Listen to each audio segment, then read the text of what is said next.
우리는 열심히 하나님의 말씀을 듣고 알아왔습니다. 저는 그래서 오늘 우리가 함께 말씀에 대해서 고민하기 원하는데요. 우리 삶에서 내가 원하는 답을 들을 때가 되게 많습니다. 그리고 그것은 기억을 자주 합니다. 내가 오늘 뭐 좋은 일 있었구나 하고요. 하지만 참 신기한 거는 사람들이 더 싫은 일은 잘 기억합니다. 내가 평상시에 잘 가던 길에서 갑자기 넘어지면은 그런 얘기를 하죠. 오늘 왠지 하나님이 나와 함께 하지 않는 건가 봐 라고 하기도 하지만 조금 세상 표현 그대로 말하면 이러잖아요. 오늘 재수없게 오늘 왜 넘어지고 그래. 내가 하던 일에서 내가 좋지 못한 것은 잘 기억합니다. 그리고 또한 좋지 못한 이야기들은 잘 받아들이기 싫어할 때가 있습니다. 왜냐하면 내가 사랑하는 내 가족이 아프다던가, 아니면 내가 지원했던 어딘가에서 떨어졌다던가, 아니면 내가 학교를 준비하고 있었는데 지금 수험생들이 준비하고 있는 친구들이 바라는 것처럼 내가 수시를 넣었는데 학교에 떨어졌대라는 이런 좋지 않은 소식들을 듣게 됐을 때 우리는 보통은 그 답을 듣기를 싫어하고 도망가고 싶어하고 피하고 싶어 합니다. 그게 우리의 모습이지요. 하지만 오늘 제가 말씀을 읽으면서 이 말씀을 전하는 이유는 우리 삶에서 생각보다 꽤 많이 이 십자가에 대해서 그렇게 생각하지 않는다는 겁니다. 이 나무 십자가는 우리가 생각할 때 교회에 많이 있으니까, 그리고 오늘 교회 오시면서 보셨겠지만 교회의 첩탑 위에 다 십자가 불이 들어와 있으니까 십자가는 교회의 상징이구나. 하지만 오늘 본문은 정확하게 말하고 있습니다. 그리스도께서 우리를 위하여 저주를 받은 바 되사, 저주를 받았다는 거예요. 왜 저주를 받았느냐? 율법에서 말하는 나무 십자가에서 죽었기 때문입니다. 그리고 이유는 유대인들이 싫어하고 욕하고 손가락질하는 것이며, 또한 당시의 유대인이 아닌 헬라인들한테는 엄청 수치스러운 일입니다. 왜냐하면 십자가에 죽었다는 것은 내가 옆에 있는 사람한테 말 못할 만큼 부끄러운 일인 거예요.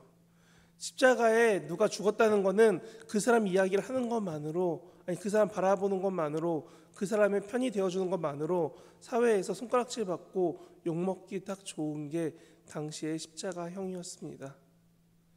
그러다 보니 우리는 이 십자가에 대해서 너무나 쉽게 받아들이는 오늘 현실과 이 갈라디아서 상황이 어떻게 보면 맞지 않는 자리인 것 같습니다.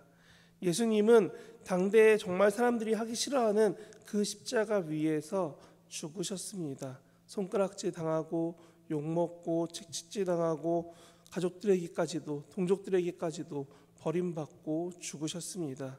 그런데 그 이야기가 우리가 그리스도 예수 안에 있는 하나님이 우리를 구원하신다라는 아브라함의 복된 이야기가 우리가 이 예수를 믿을 때 주변에 흘러가게 한다는 게 오늘 본문의 매우 중요한 부분입니다. 사실 우리나라로만 봐도 그렇습니다. 초기에 우리나라 옛날에 그때 교회를 다닌다고 하면은 예수 귀신에 씌였다고 하면은 다들 집에 손가락질하고 집 나가라 그러고, 그러다가 집안에서 장로가 생긴다고 하면은 너는 왜 우리 집안에 다 풍비박사 만들려고 하냐고, 너 빨리 떠나라고 욕먹던 그런 옛날 이야기를 교회에서 들을 때마다 참 신기했습니다. 어떻게 저러고 교회를 믿고 다니지? 했는데, 사실 이 당시에 예수를 믿는다는 것은 어떤 행위냐면은 내가 예수를 믿기 때문에 일하고 있는 회사에서 왕따가 되거나 쫓겨납니다. 내가 예수를 믿기 때문에 가족들 사이에서 내가 대화를 못하거나 없는 사람이 되거나 쫓겨납니다. 그 제일 심한 거는 가족이나 직장에서만 쫓겨난 게 아니라 사회 공동체 안에 아예 못 들어오게 쫓겨나 버린다는 겁니다. 만약에 지금 우리가 살고 있는 이 서울시에서 주민등록번호가 사라지고 내 집이 사라지고 내 직장이 사라진 상태에서 내가 알아서 혼자서 살아야 돼. 과연 그게 쉬운 결정일까요? 그렇게 겨우 결정하고 왔는데 오늘 이야기에서 누굴 만나냐면 예수를 만납니다. 내가 믿기로 한 예수가 당시의 사람들이 참 인정해주고 바라보던 신이 아니라 신이 인간이 됐대. 인간이 신이 되는 건 참 당연한 이야기인데 왜 신이 인간이 됐대? 그럴 수 있을 것 같아 하고 억지로 넘겼는데 그 다음 말이 더 충격입니다. 그 인간이 된 신이 십자가에서 죽었대. 우리가 말하는 십자가가 아니라 그들이 생각하는 십자가는 제가 말씀드린 것 이상으로 처절하게 욕먹고 힘들고 어려운 그 자리입니다. 우리가 요 근래 언제 느꼈냐면은 코로나가 막 시작했을 때 누군가 코로나에 걸렸다가 돌아왔습니다. 그러면 사람들이 다 이상한 눈을 바라보죠. 저 사람 때문에 내가 또 코로나 옮을 것 같대. 저리 가. 말은 하지 않지만 눈빛이나 손짓 가운데 괜히 그런 게 느껴지기 쉽습니다. 그런데 그런 거에 몇십 배 이상으로 가족과 친척과 모든 사람이 하기 싫어하는 그 자리가 십자가에 죽는 사람입니다. 근데 그 자리를 누가 죽었느냐? 예수님이 신이 인간이 돼서 우리 곁에 오셔서 죽으셨습니다. 그리고 지금 헬라파 사람들에게 말합니다. 너희가 믿어야 돼. 바로 그 예수가 사실은 십자가에 죽은 사람이야. 니네가 다 거절하고 다 욕하고 다 미워하는 그 십자가에서 죽은 사람이 너희가 믿는 예수야 라고 말합니다. 드라마도 아니고 세상에서 말하는 말도 안 되는 상황을 도대체 헬라인들은 들었습니다. 또한 유대인들은 민수기부터 열심히 들어왔던 그 말, 나무 위에 달린 시체는 그날 밤까지 걸어두지 말고 내려놔야 돼. 왜냐하면 하루 종일 거기에 있으면은 나무에서 죽었기 때문에 저주받은 존재가 될 수밖에 없다라는 겁니다.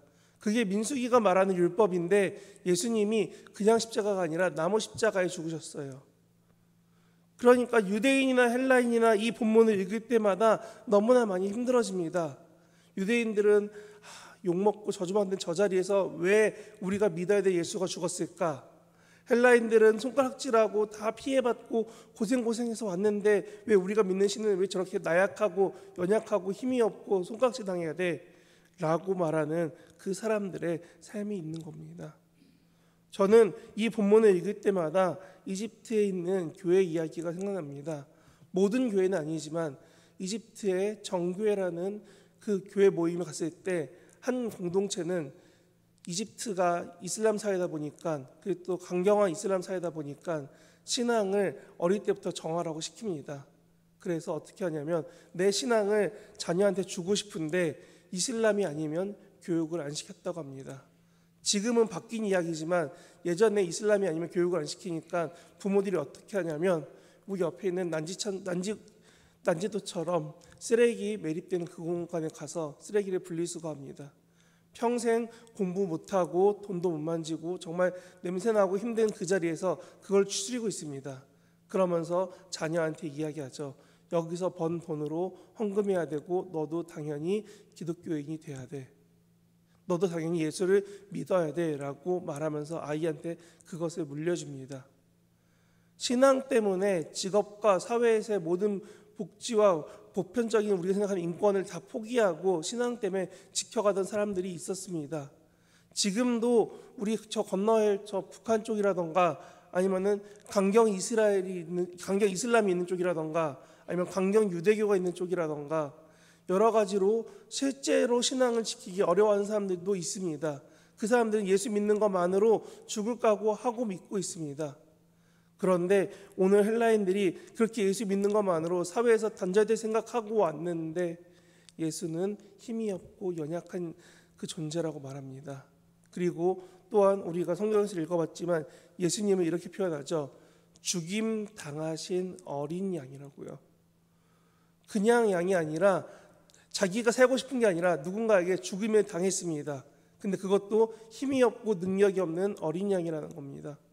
지금 아이들이 볼 때 양은 귀엽고 캐릭터화되어 있고 무언가 손내밀 만한 좋은 모습이지만 당대의 어린 양은 착취당하고 능력 없고 힘없는 그저 제사 때 쓰이거나 사람들이 키우기만 하는 가축 수준밖에 안 됩니다. 그 양이 너희가 믿는 예수야 라고 말합니다. 사람들은 예수님에 대해 알면 알수록 점점 더 힘들어집니다. 예수에 대해서 알면 알수록 점점 더 어려워집니다.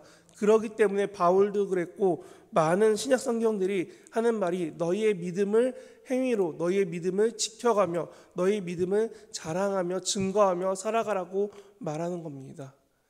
왜냐하면 이 신앙은 세상의 방법으로는 절대 이길 수 없는 신앙입니다. 근데 예수님이 그 이길 수 없는 상황에서 죽음을 이기셨습니다. 세상이 말하는 손가락질 당하고 외면당하고 힘들어지는 그 상황인데 그 사람들이 세상 사회에서 인정받기 시작합니다. 왜 기독교가 로마의 국교가 됐느냐, 로마의 정치적인 종교가 되고 국교가 됐느냐, 1세기 때는 꿈도 못 꿨습니다. 예수님 돌아가신 그 이후에는 단지 계속 너희는 이단아처럼 욕먹고 도망다니고 숨어 살아야 되는 그 사람들이 신앙을 지켜서 200년을 지켰더니 나라가 점점 더 기독교화 돼버립니다. 저는 우리가 오늘도 코로나 가운데 내 자녀를 위해, 내 가족을 위해 기도하고 있는 우리 성도인들이 지켜야 될 믿음의 모습이 그런 것 같습니다. 내 자녀들, 내가 말하는 신앙이 좋지 않다고 말합니다. 내 주변 사람들, 너는 왜 이 시국에 교회 다니면서 우리 회사를 힘들게 하냐, 내 삶을 힘들게 하냐, 나에게 근심을 주느냐 말합니다. 너는 왜 교회라는 데 가서 지금 나에게 교회를 강요하려고 하냐 라고 오해받고 욕먹기도 합니다. 그런데 오늘 본문은 말하죠. 뭐라고 써있냐면 14절에 이렇게 쓰여 있습니다. 그 복이 이방인에게 미치게 하려고 누구에게 우리로 하여금 믿음으로 말미암아 성령의 약속을 받게 하려 함이라 라고 말합니다. 예수님이 우리를 위해 죽으셨습니다. 부활하셨습니다. 무엇을 보여주려고요?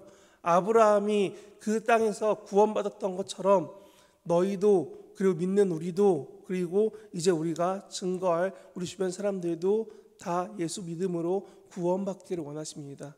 근데 그것을 어떻게 하냐면 믿는 우리에게 믿음으로, 우리의 믿음으로 말미암아 할 수 있게 하신다는 겁니다. 우리가 믿는 예수는 분명히 연약할 수 있습니다. 우리가 믿는 예수는 당장 내 눈앞에서 능력을 나타내는 그런 놀라운 신이 아닐 수 있습니다. 우리가 믿는 하나님께 기도하는 것은 가끔은, 아니 어쩌면 더 종종 내 기도가 당장 응답이 아니라 계속 기다려봐 할 때도 있습니다. 그렇게 답이 없고 연약한 것 같은 그 상황 가운데 오늘 본문은 말합니다. 그렇게 믿고 있는 우리를 말미암아 하나님이 우리로 하여금 이방인에게 복을 전하게 하십니다. 로마인들이 기독교를 정한 이유는 하나입니다. 저 사람들은 정말 힘든데 왜 잘 되지? 저 사람들은 정말 힘든데 왜 웃고 있지? 저 사람들은 우리가 그렇게 여러 가지 방법으로 핍박까지 했는데 왜 흩어지지 않고 계속 사람들이 왜 바른 길을 살아가지? 그래서 로마가 결정합니다. 이러고 있다 우리나라 망하니까 저 사람들의 방식을 가져오자라고요. 똑같습니다. 세상이 점점 더 악해지고 어려워질 때 예수와 십자가가, 교회가 정말 욕먹고 있는 그 상황에서 우리가 붙잡고 있을 때 하나님은 우리의 삶을 통해서, 우리의 믿음을 통해서, 우리가 증거하는 그 예수의 모습을 통해서 세상을 변화시킬 것입니다. 그러면 우리는 오늘 말씀을 꼭 붙잡고 살아가야 됩니다. 우리가 믿음으로 하나님을 바라보시기 바랍니다. 오늘도 그렇게 하나님 바라보며 기도하며 나아갈 수 있는 저와 여러분 되시길 진심으로 바랍니다. 기도하겠습니다.